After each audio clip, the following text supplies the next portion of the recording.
O que acontece, eu acredito muito em acordos de almas. Eu acho que às vezes a gente vem com a mediunidade um pouco mais aberta e às vezes a gente vem com a mediunidade um pouco mais fechada. Mas todas essas capacidades mediúnicas, qualquer um de nós eu acho que é capaz de treinar. É que às vezes é desconfortável. E às vezes tem pessoas que têm acordos de alma para ter tipos de mediunidade específicas, às vezes como uma mediunidade de incorporação, uma mediunidade de transporte, alguns tipos de mediunidade. Mas essas mediunidades telepáticas de comunicação com os próprios mentores, com os seres, de percepção energética, até um pouco da mediunidade de cura, ela consegue ser treinada. A gente consegue desenvolver isso. É uma habilidade que está no nosso DNA energético, então a gente consegue desenvolver.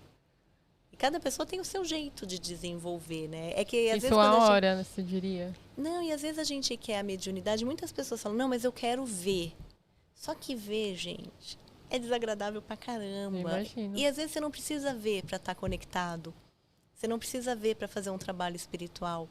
Às vezes uma mediunidade de cura vai gerar muito mais atributos, muito mais ajuda para o outro do que uma mediunidade de clarividência. Sim. Às vezes uma mediunidade que todo mundo sucateia, que é a empatia. Sabe, a capacidade de sentir a energia do outro, de sentir a dor do outro. Sim. E de perceber se aquela pessoa está bem ou não. Isso é um tipo de mediunidade.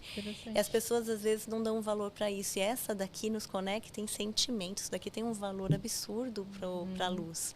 Isso aqui tem um valor absurdo de cura, de integração com o todo, muito mais às vezes do que alguns outros tipos. É que a gente que está humano, a gente tem o hábito de falar, não, eu quero o guru, sabe? Eu quero aquela pessoa para seguir, porque só ele tem. Todo mundo tem. Porque só aquele tem é mentira. Todo mundo pode ter. Interessante. Todo mundo pode ter. E na sua infância, você falou que você já via, e você teve alguma uma experiência assim, muito forte na infância? Eu conversava mesmo com... Eu conversava. Conversava, caía de cabeça. Sua mãe, seus pais não se assustavam?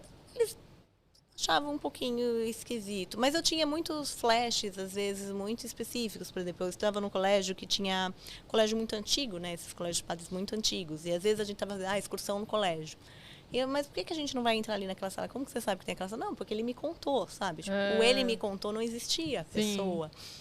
Então eu tinha esses flashes, assim. Mas em geral eu era uma criança muito disciplinada, muito amorosa. Então eu não dava tanto trabalho nesse sentido. E eu acho que os seres que me acompanhavam, hoje eu percebo muito até a presença de alguns mentores, quando eu tento puxar algumas lembranças, e era aquele aconselhamento, aquela brincadeira, incentivando a curiosidade. Porque a criança, às vezes, ela não está com... Às vezes não, a criança em geral ela não tem o corpo energético formado por inteiro, principalmente antes dos 2 anos. É como se alguns chakras dela, esses centros energéticos, ainda estivessem adormecidos em formação. Então você também tem uma percepção diferente. Alguns dons você vai conseguindo desenvolver conforme você vai criando tanto consciência física como consciência mental, porque é isso que a gente precisa para desenvolver também o espírito. Então, eu tinha um pouquinho desse aspecto sinistro, de ficar horas ali batendo papo, conversando sozinha. Era bom que não dava trabalho, eu ficava ali conversando, né? E você, quantos mentores tem uma pessoa? Muitos. Todo mundo tem muitos. Todo mundo tem um anjo, pelo menos, que seria o quê? O que os espíritas chamam de espírito de alta envergadura. Eu chamo de anjo, tá?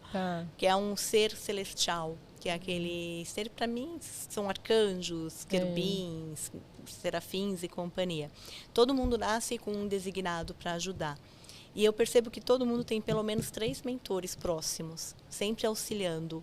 Além Você consegue ver mentores de outras pessoas? Mentores de outras pessoas. Em geral, sim. Principalmente o que fica mais próximo. Porque o que acontece? Os mentores, a gente tem que pensar que eles são como professores. Eles têm a função o quê? De mentorar a gente, de dar auxílio no nosso desenvolvimento, não de intervir na nossa vida, mas de dar o aconselhamento amoroso, aconselhamento espiritual. Então, imagina que às vezes o seu eu que está aqui, agora trabalhando, não é o mesmo eu que está com as crianças. Então, você concorda que você precisa, às vezes, de inputs energéticos, de um aconselhamento diferente, Sim. em situações diferentes da tua vida? Sim. É como se a nossa vida fosse uma grande sala de aula. Cada matéria a gente tem um Tem um professor. professor. Então, por isso que eu falo que sempre tem os mentores que trocam. Porque conforme a gente também vai evoluindo, eles vão trocando. Chegam professores novos. Porque a nossa tendência é que nosso espírito evolua cada vez mais, a nossa consciência então, ao longo da vida, a gente tem vários? Vários mentores. Tá. Vários mentores. Entendi. Algumas pessoas, às vezes, elas têm muita afinidade com um mentor, que é o que, às vezes, ela reconhece. Fala, não, isso aqui é o meu mentor desde sempre, é o que fica. Realmente, para algumas pessoas, tem.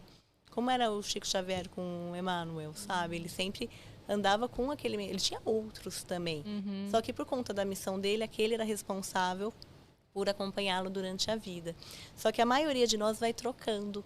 Então, às vezes, o mentor que te ajuda quando você é criança, quando você é adolescente, não é o mesmo mentor que vai te ajudar na fase adulta, não é o mesmo mentor que vai te ajudar numa fase mais idosa, não é o mesmo mentor que te ajuda no mercado de trabalho, não é o mesmo que te ajuda em casa, porque são personagens diferentes que você vê no dia a dia. A gente tem inputs diferentes de sociedade, então a gente precisa de auxílio de uma forma diferente. E aí eles vão trocando. E aí tem mentores que realmente têm uma luz muito grande, que ele consegue te acompanhar em vários processos.